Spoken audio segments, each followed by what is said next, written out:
La Suisse et son système économique singulier ont presque un statut mythique à l'échelle mondiale, étant perçus comme le lieu riche où les choses riches se réalisent. Les chiffres économiques en tête confirment également cela. La Suisse abrite régulièrement la population la plus riche de la planète, exporte des produits incroyablement coûteux, et son secteur financier de renommée mondiale est associé à une clientèle fortunée. Tout ceci est renforcé par sa légendaire neutralité, accentuant davantage son mystère en tant que lieu où des décisions façonnant le monde sont prises à huis clos. C'est le quartier général mondial de la Banque centrale des banques centrales, c'est là que se tient chaque année le controversé Forum économique mondial à Davos, et bien sûr, il s'est légitimement forgé une réputation de refuge pour les gains mal acquis. Cependant, derrière cette réputation mondiale se cache une économie bien réelle avec de vraies personnes, et la réalité est que la Suisse n'a rien de magique.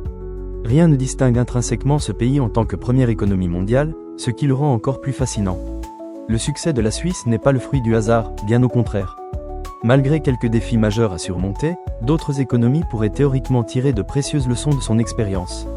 Cela implique également que le succès extérieur affiché au monde ne se traduit pas nécessairement dans l'expérience vécue des citoyens suisses moyens, et que ces industries de pointe ne sont pas invincibles.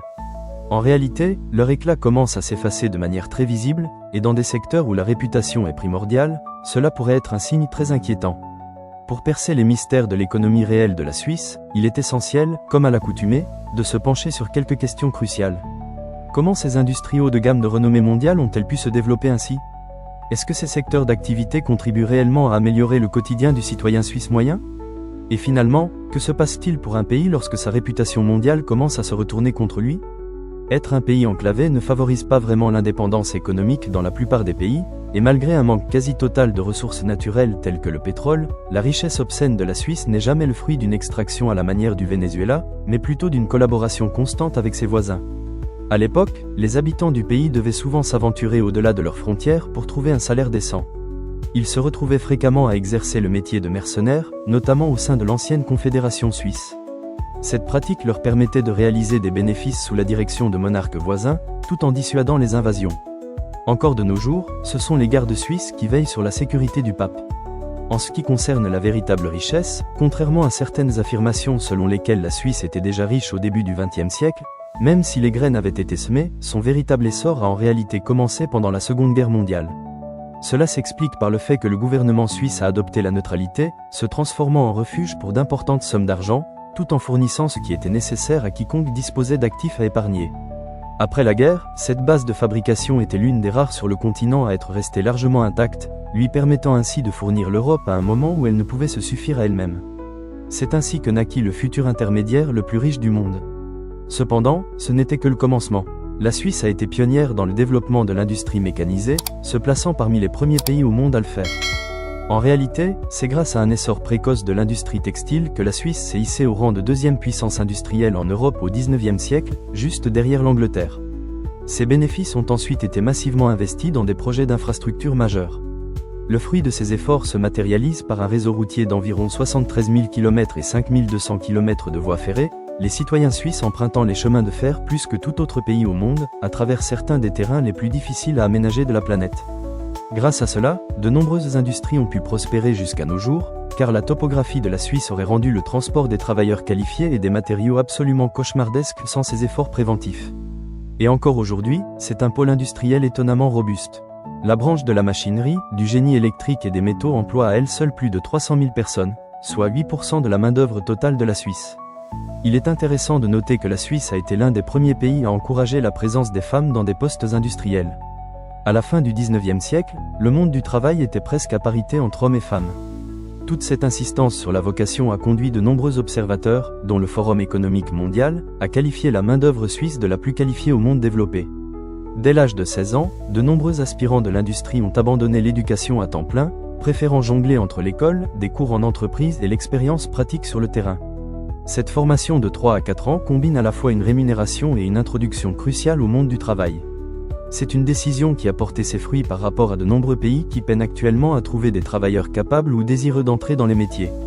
Bien sûr, la main-d'œuvre qualifiée a un coût, et les habitants du pays sont rémunérés de manière très généreuse, ce qui constitue généralement une part importante du coût de production des biens et services.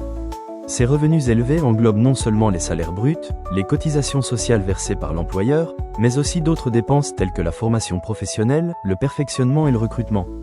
En 2020, cela équivalait à environ 75 $ de l'heure de travail pour toutes les entreprises des secteurs secondaires et tertiaires.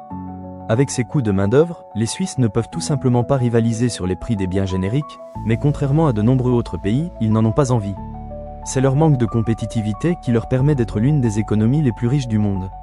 La Suisse excelle de manière spectaculaire dans le domaine des produits de qualité. Ils fabriquent aussi bien des machines industrielles de classe mondiale que des montres de luxe qu'ils peuvent vendre à prix d'or grâce à leur savoir-faire industriel haut de gamme. Dans une économie avancée et à haut revenu, l'industrie manufacturière, habituellement associée aux pays à revenus intermédiaires, représente 25% de leur PIB. Ils génèrent plus de 30 milliards de dollars rien qu'en exportant des composés et des montres en métal de base.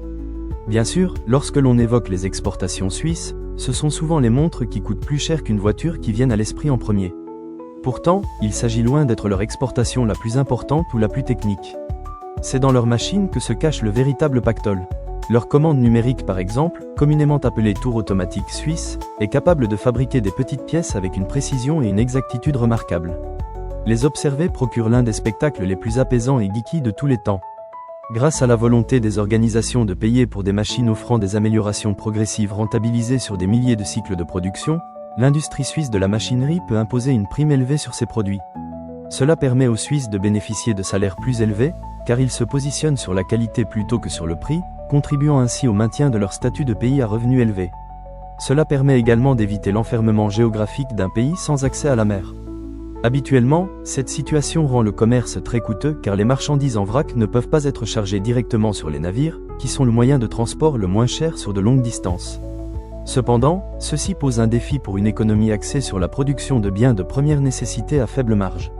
Un grille-pain peut être fabriqué presque n'importe où, notamment dans des endroits comme la Chine, ce qui pousse les gens à opter pour le moins cher, entraînant ainsi une pression énorme sur les coûts de transport et de main-d'œuvre. Une Rolex ne peut être fabriquée qu'en Suisse, ce qui justifie des prix élevés, car le coût de la main-d'œuvre et de l'expédition est pratiquement négligeable dans le coût final du produit. Actuellement, la plupart des autres pays enclavés dans le monde luttent contre une pauvreté écrasante, donc cette stratégie d'exportation à marge élevée semble être une piste intéressante pour les aider également. Malheureusement, cela fonctionne vraiment bien uniquement en Suisse car le pays avait pris une avance considérable. Il a fallu littéralement des siècles pour mettre en place les machines, former une main-d'œuvre et développer les infrastructures qui ont permis à ces industries d'atteindre leur niveau actuel. Sans la Suisse qui aurait été l'un des premiers pays industriels au monde et qui se serait retrouvé dans une position opportune en Europe d'après-guerre, il est peu probable que ces industries connaîtraient aujourd'hui une telle prospérité. La richesse engendre la richesse, et la Suisse a su réinvestir sur une très longue durée. En Suisse, il est possible d'attirer des experts mondialement reconnus dans leur domaine et de leur offrir des rémunérations supérieures à ce qu'ils pourraient obtenir pratiquement n'importe où ailleurs. Et ceci sans même prendre en compte le plus grand atout dont dispose la Suisse, un environnement de confiance. Au moins, la bonne dose de confiance authentique. Le pays se compose de cantons, qui agissent comme des entités autonomes. Il chemine également à travers un conseil, où les décisions du chef de l'État sont prises en comité. Bien sûr, cela implique que les changements se produisent de manière incroyablement lente, et que la bureaucratie est fastidieuse. Cependant, c'est précisément ce que recherchent les acteurs opérant en Suisse.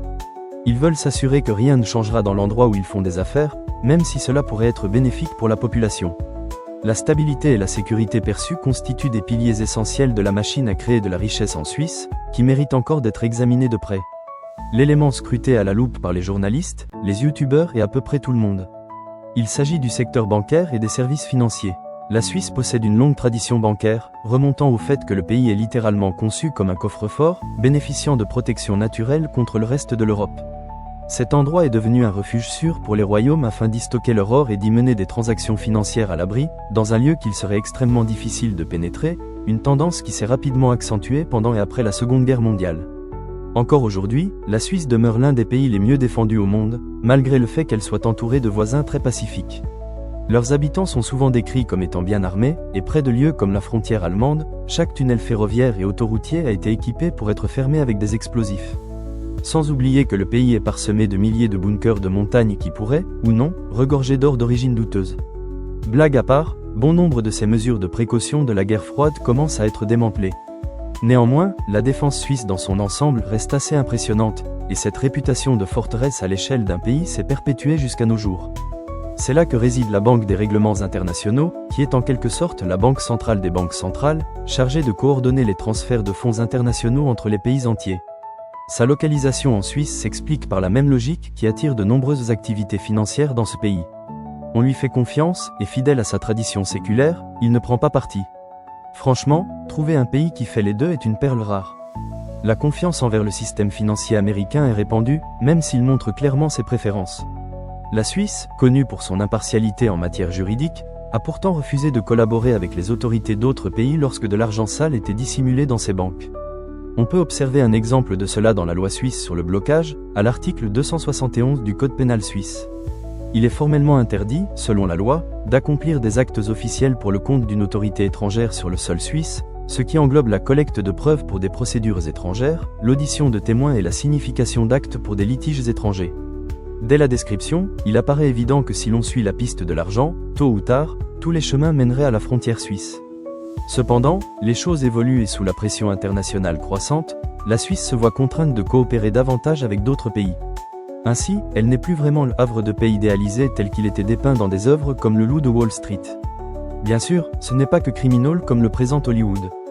La Suisse continue bel et bien d'offrir de nombreux services financiers légitimes, mais une surfinancialisation de l'économie n'est pas toujours bénéfique. Une économie se retrouve presque toujours vulnérable lorsque l'industrie est fortement privilégiée. Il y a tout juste un an, Credit Suisse, le deuxième plus grand établissement financier du pays, s'est effondré, semant la panique dans une économie réputée pour sa stabilité financière. Les remous au sein du conseil d'administration de Credit Suisse, notamment à la suite des affaires Greensill et Archegos, ont entraîné une perte de savoir-faire institutionnel au sein de la banque, laissant le conseil d'administration de Credit Suisse incapable de trouver des solutions durables à ses lacunes, malgré des amortisseurs, ce qui a conduit à une culture poreuse au sein de l'institution. En outre, même en ces lieux, des magouilles ont émergé, pour le dire légèrement, c'était un sacré sac de nœuds. Blanchir de l'argent pour des gangs japonais et des trafiquants bulgares, toucher des pots de vin au Mozambique, pratiquer l'évasion fiscale impliquant des superpuissances telles que les États-Unis espionnant d'anciens employés sur leur propre sol, traiter avec des dictateurs africains et obtenir des emplois en échange de contrats commerciaux avec des officiels chinois à Hong Kong, eh bien, ce n'est pas le genre de chevaux que les investisseurs respectables raffolent de consulter. Et qu'en est-il des affaires intérieures ? Est-ce que ces secteurs, qu'ils soient vertueux ou controversés, apportent réellement des avantages concrets à la vie quotidienne du citoyen suisse moyen ? Bien que le système du canton ait conduit à une stabilité remarquable et enviable, un effet secondaire surprenant en est la disparité régionale. La disparité des revenus entre les cantons est si marquée qu'elle dépasse celle observée entre de nombreux pays européens, la majeure partie de la richesse étant concentrée dans seulement 2 cantons, Zug et Schweiz. Chaque canton a ses propres impôts, les plus riches payant environ 51%, ses lois, ses langues principales étant l'allemand, le français et l'italien, ainsi que ses traditions respectives, si bien que passer d'un canton à un autre revient presque à voyager entre différents pays. Les gens gagnent des sommes colossales, mais tout coûte les yeux de la tête. Les disparités entre les cantons constituent un véritable problème, et en raison du coût de la vie, cela contraint même les salariés moyens à jongler avec leurs finances. Pour les familles, cela peut se traduire par le fait que seulement 3 personnes sous un petit toit peuvent s'attendre à dépenser entre 4 000 et 8 000 francs suisses par mois en frais de subsistance. Les dépenses peuvent fluctuer en fonction du mode de vie et de la région de résidence en Suisse, mais elles restent exorbitantes pour le commun des mortels. Cela implique que la véritable qualité de vie suisse n'est pas si différente de celle de nombreux autres pays. La Suisse est en train de redéfinir ses industries nationales, ce qui explique la croissance lente, mais en réalité, une croissance lente et stable est précisément ce que le pays recherche. Le pays, déjà parmi les plus riches du monde, n'a plus besoin d'une croissance forte pour rattraper son retard. Il doit désormais se concentrer davantage sur les enjeux nationaux afin que ces chiffres économiques impressionnants se traduisent réellement en une qualité de vie améliorée pour ses citoyens. Il se trouve dans une position idéale pour opérer des changements durables, mais le temps presse.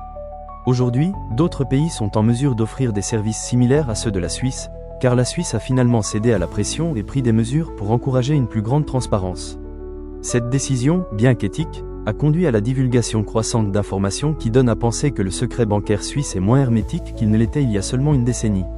Il ne suffira pas au pays de surfer éternellement sur sa réputation, et cela pose un sérieux problème. La Suisse ne peut se permettre de voir des gros titres majeurs sur des cas de mauvaise gestion. La Suisse possède une réputation si envoûtante qu'elle semble presque irréelle. De par le monde, une multitude de personnes aspirent à travailler ou tout simplement à voyager dans ce pays en raison de l'image de marque haut de gamme qu'il a su se forger. Les entreprises, les touristes fortunés et les individus à haute valeur nette sont prêts à débourser un supplément pour bénéficier de cette reconnaissance de marque, ce qui contribue à la richesse exceptionnelle du pays. Il est difficile pour les marques de rester dans l'air du temps car les tendances évoluent rapidement. Les produits fabriqués par le pays sont sans doute parmi les meilleurs au monde, au point que les acheteurs ne remettent généralement même pas en question le coût. Le système bancaire du pays, bien que plus exposé que jamais, continue de laisser les analystes à la fois perplexes et fascinés quant à la manière dont un si petit pays a réussi à jouer le rôle d'intermédiaire financier de l'Europe depuis des siècles. Cependant, sans une diversification adéquate et en mettant l'accent sur la financiarisation, ce canal a prouvé maintes et maintes fois que les réputations peuvent se dissoudre du jour au lendemain. La confiance de la clientèle internationale peut disparaître en un instant, transformant ainsi un miracle financier en une simple leçon à méditer. Actuellement, le pays se porte bien, mais bien sûr, personne ne peut prédire l'avenir, surtout pas les économistes. Pourtant, la Suisse n'est pas un pays enchanté. C'est une économie ultra high income qui a prouvé qu'elle n'était en réalité qu'une option coûteuse dans une économie mondiale de plus en plus compétitive. Désormais, parmi ses concurrents émergents figurent les États du Golfe qui investissent des milliards de dollars pour se transformer en pôles financiers autonomes afin de remplacer leur industrie pétrolière. Merci d'avoir suivi l'ami, à plus.